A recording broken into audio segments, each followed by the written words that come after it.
Thanks everyone for hopping on to my MooreChat today. Over the past couple of years, most of the projects I've worked on were in new construction, where we're the third-party enclosure consultant to the architect or the owner. And I just wanted to share some of the things I've learned, particularly from being on site in the field during CA. And everything in between that happens in between our site visits. So a few of the things we'll be discussing today, how can we stay connected to everything happening on site related to the enclosure without us actually being there to witness everything? How can we be proactive and get everyone on the same page early on in construction so that we're not being asked to do things later that are outside of our scope. And we'll touch a bit on the soft skills because as the enclosure consultant, we're expected to be very technically savvy on the technical side of things. But for us to be effective as consultants, we also need to be savvy with our people skills. And that starts with recognizing that the GC might not be our client on our contracts, but when it comes to the CA phase, we do need to help them so that they do listen to us and our efforts don't go in one ear and out the other. First, some of the challenges we face as a third-party consultant. From project to project, our level of engagement can vary depending on how often the architect chooses to involve us throughout the design phase. And we want to stay as connected as possible, but in between, say, our last review in the CD phase and the beginning of our scope in CA, it can be several months or sometimes even over a year where we have minimal engagement. So we want to keep regular contacts with the architects in between these phases, maybe regular check-in emails just to stay on top of it. Project continuity can also be a challenge, whether it's on the architect side or our side on our team. The project might change hands, sometimes even more than once, since these projects do span a couple of years from the beginning of design to the end of construction. And in the CA phase, we identify a lot of deficiency items. So we want to make sure all of them have been corrected and closed out with proper documentation. And we'll discuss later how to set ourselves up to do this effectively. So part of our challenge comes from the general contractor not fully understanding our role as the enclosure consultant. They might see us as nitpicky inspectors who stir up issues and create delays for them in their construction schedule. Or they might think we're essentially the architect who can give design direction to them in the field, or they might even ask us to sign off on things when it really should be coming from the architect. Sure, we can help the architects with their response, but the design direction should never really come from us directly to the contractor. So we need to help the general contractor understand that, understand our role and understand that we're essentially on the same team with a shared goal. We want to build it right. We want the project to go smoothly. We want to get the building dried in without any leaks. And we both don't want any callbacks to fix things after the facade and the waterproofing are all done. This is a summary table of our typical scope for a project where we're the enclosure consultant. It is an old example since we don't show the ongoing consultation with hours anymore, since it's hard to track with all the extra little efforts we might do. In the construction phase, we place emphasis on the submittal review. We want to make sure they're submitting and using the right products. And we place emphasis on the site visits and field testing, since this is probably our biggest effort in the CA phase. I feel as though the pre-install meetings are sometimes neglected and we don't put enough emphasis on this scope item. I remember some projects where we reviewed submittals here and there, and the next thing we hear is that they're ready to for us to go on site and review the installation. And it's like, okay, well, what happened to the pre-install meeting and where was our invite? So we want to stay connected to the architect and get connected with the general contractor as early as possible, and convey that we do need to be on these meetings. We don't want to be in a situation where we've missed the pre-install meetings, not only because it's in our scope and we don't want to have the client saying that they're not paying us for it since we didn't complete it, but the pre-install meetings are also a big opportunity to get everyone on the same page from the beginning regarding installation procedures, roles, responsibilities, and expectations, what we do and what we don't do, and get our working relationship with the general contractor started so they know who from our team to contact and vice versa. We know who from their team we should be bugging every now and then for updates. So a bit more on these pre-install meetings. We might have 2, 3, maybe 4 in our scope because we want to attend one for each of the major building closure systems, usually below-grade waterproofing, roofing, air barriers are the main ones. They're almost like a little snapshot of the entire CA phase scope condensed into a 1 hour or 2 hour meeting. Good contractors will lay out everything that need to be discussed and try to work out everything while everyone's there in the same room. And they should have invited everyone related to the work. So that includes owners, architects, the general contractor, obviously, the waterproofing consultants, subcontractors, the other trades that might be impacted by their work, manufacturer reps. Whereas bad contractors will try to make the meetings as short as possible. They might go over a few submittals that were submitted, a few RFIs, and then see if anybody has any questions. Without really going into depth, the installation procedures, preparation, testing requirements.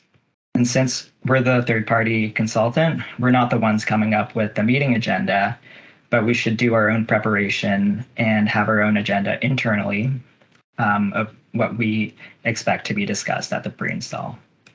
So this is a list of examples of topics that we would want them to discuss. And if they try to make the pre-install as short as possible, we have these items that we want to bring up for discussion while everybody's at the table. We don't really have time to go through all of this today, but some of the more important ones, roles and responsibilities are important. We need to let them know that we do periodic site visits. We're not the full-time inspectors, and we're also not the testing agency. Install procedures are important, like which products are going to be used where. Key dimensions we look out for, like overlap lengths and flashing heights, for example. And outstanding submittals. Maybe we've already reviewed a submittal and returned with some comments, but they were never addressed perhaps. So now is the time to bring it up and see where it's at. On the right is an example of a kickoff meeting agenda for an enclosure commissioning project where we do lead the meeting and we develop the agenda. The kickoff meeting, it has a similar purpose to the pre-install, but on a bit of a higher level. So we can sort of use this as a guide. And lastly, just wanted to touch on this. It's not something we talk about often, but soft skills and interpersonal skills are really important to the things that we discussed.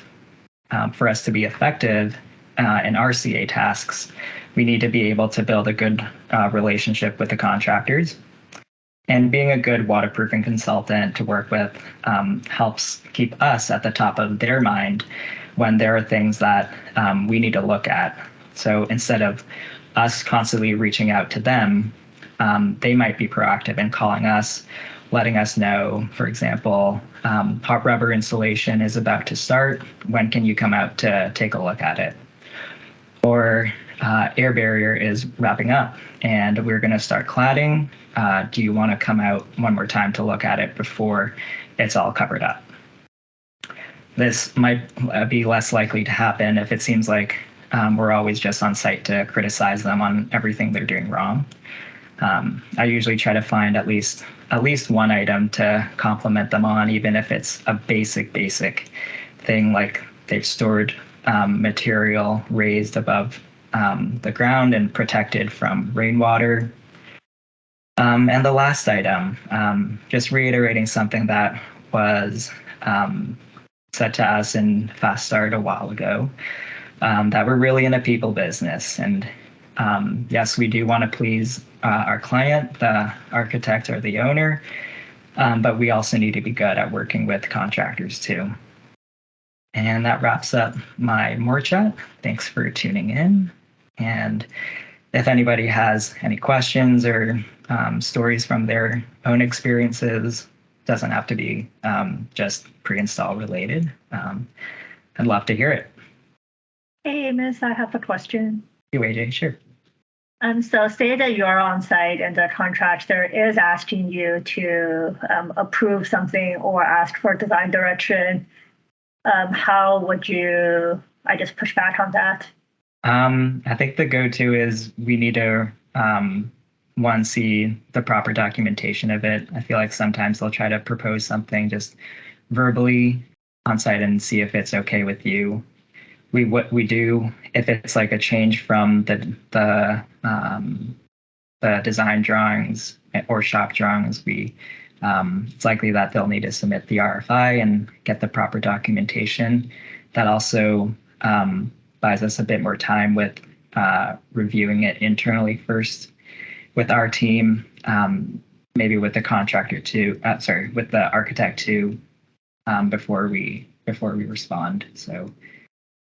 Yeah, I think usually I usually say need to check with our team, or if there's something that, I might not know off the top of my head, if there's compatibility between two materials that I need to check. Oh, I do need to verify with the manufacturer, for example, sort of defer giving them a direct answer while on site and have that as a follow-up item for when they do actually submit it in proper documentation.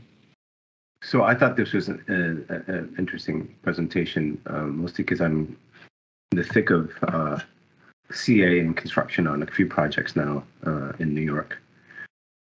And I think your last comment about, CA as that our role as a consultant involves having some people skills, and it's a people business and a relationship business. To the extent that we're the consultant and we're advising on what should be constructed, or we're administering what's drawn and designed in black and white. We all know that it's a different matter once you get into the real world and it's constructed, right? Mm-hmm. And so the contractors invariably feel like that's the world to live in, and oftentimes it's suggested that as a consultant we're kind of pie in the sky or too idealistic, particularly if you're young or young looking, right, and you don't project the old wizened gravitas that some of these contractors have. It becomes sort of a difficult personal dynamic in the field, right? So I commiserate with that. I understand that process. I think another thing that we ought to mention that it's during construction it's sort of a fraught time, right? Time is of the essence all the time. The owner, there's the owner, architect, contractor triangle, the relationship triangle, right? And they all work mutually. It's a mutually reinforcing and process, and it's a checks and balances. The architect has the owner's ear on one side, and the contractor has the owner's ear on the other, right? And so I think it's important for us to understand that dynamic, and that at least in one of my situations, I believe that the owner is listening more to the contractor because the contractor is closer to, implementing the schedule and certainly the cost of things, right? And we're saying, no, it should be this way because it was drawn as such. we have to understand that the owner is under pressure, and oftentimes in CA, they will be prone to listening to the contractor, right? Because the contractor is the one who controls the cost and the schedule. So that's a very difficult thing to overcome, and we can surmount that by having pre-construction meetings, making sure that everyone understands that the shop driving process and the shop drawings have to be approved before construction, not during or after, like I'm finding in one particular situation, right? So I think all those points sort of add up to, the better we know all of these things, the more effective we can be as consultants and managers, right? Mm-hmm. I agree. I think once we, get started in the CA phase, there's a lot of people dynamics with it too, and it took a while for me to really, get a good grasp on. There's so many different players and like added to the team suddenly. There's that even the general contractor team itself is pretty big, and then I feel like we start talking more to the manufacturer reps too, and the subcontractors. So there's a lot of different new team members. With different interests at play. So, and I'm still trying to get used to it, because some of this can, it's a lot of different groups on there. Yeah, on a big project, it's certainly overwhelming. And I would say it's not so much relationship dynamics as it is politics, right? You have to have an eye and an appetite and an ear for what's all going on, and who's influencing who, and who are the key decision makers, right? But we all expect and hope on these situations that, optimum performance, efficient costs, constructability, all those things are at play, but they're not always at play. Right? Mm-hmm. So the better we understand those dynamics and how certain decisions get made, the more effective we will be in our job. Hi, Amos. Good presentation. Thanks, Enrique. Yeah, going back to this subject of working with the contractor, I have found that, I guess, to the extent possible, I guess it's good to work with them and help them if we can. I don't know, sometimes they do mistakes, and even though we didn't like them, I have found that it pays to collaborate when, to the extent possible, help them, because it can go both ways. Sometimes we do things, we are not perfect. Sometimes we do mistakes, things that we not consider properly in our design, that we end up with sometimes non-constructable details, and now it could be the other way, right? They could say, hey, what you did doesn't make sense, and if they could be nasty, and they could say, owner, the engineer, basically, because of that, I will issue a change order, it's going to cost more. So I have found that because they will remember that I helped them, when we do sometimes mistakes, they could also, in return, work with us, try to, then they can collaborate and try to work in a way that they can, I guess, proceed with doing the repair or implement come up with a workable solution. So that's, I guess. I mean, Enrique and I, we were just working with the contractors just over the phone while we were trying to design kind of like a impromptu repair or a little bit change in our design. So that was really helpful, just having them on the call right there. Yeah, definitely. I feel like once it comes to, as when we're the enclosure consultant, sometimes, or even as the engineer, we might not get down into the weeds of like means and methods with them, but they're the ones that know, the means and methods and processes, all that a lot more better than we do, probably. So having their insight can, really help us sometimes too.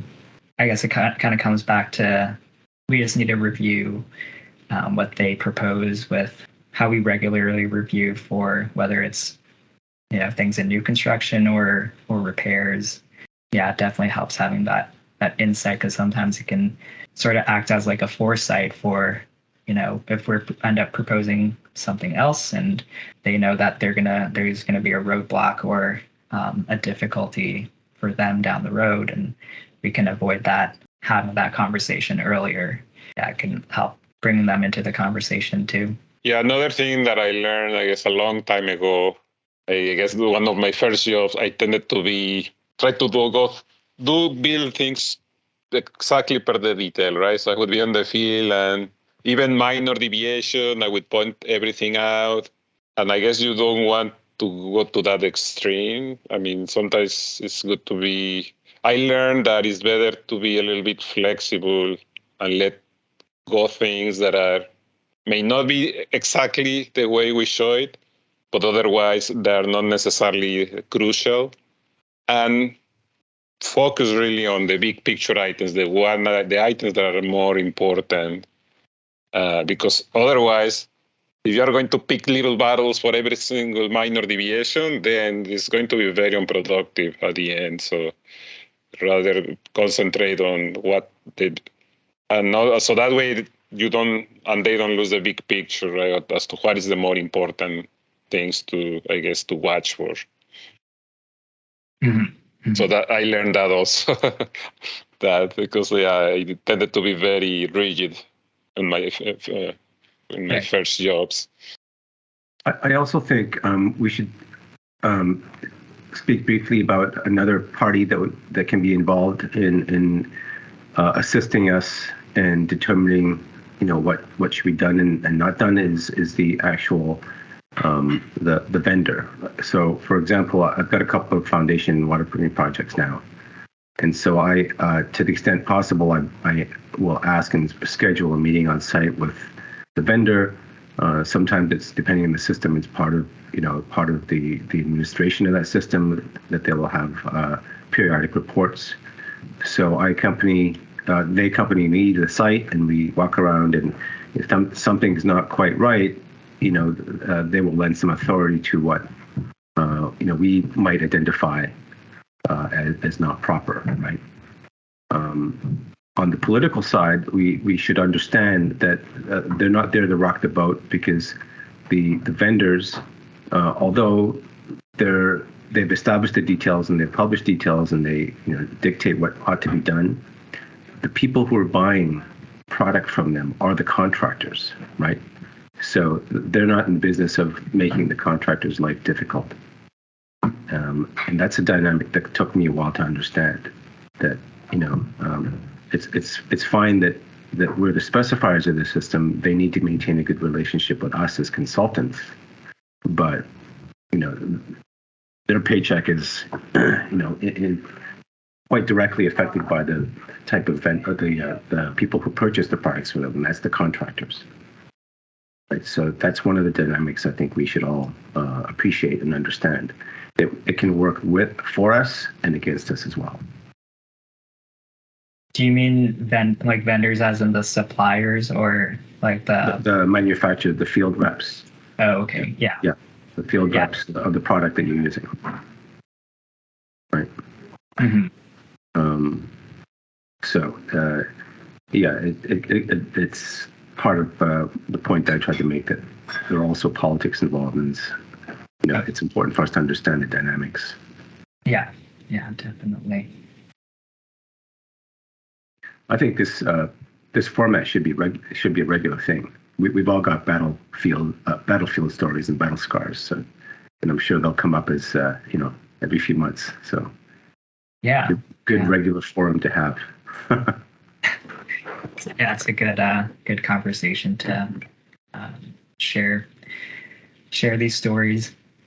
Faith had to hop off because she has another appointment, I think.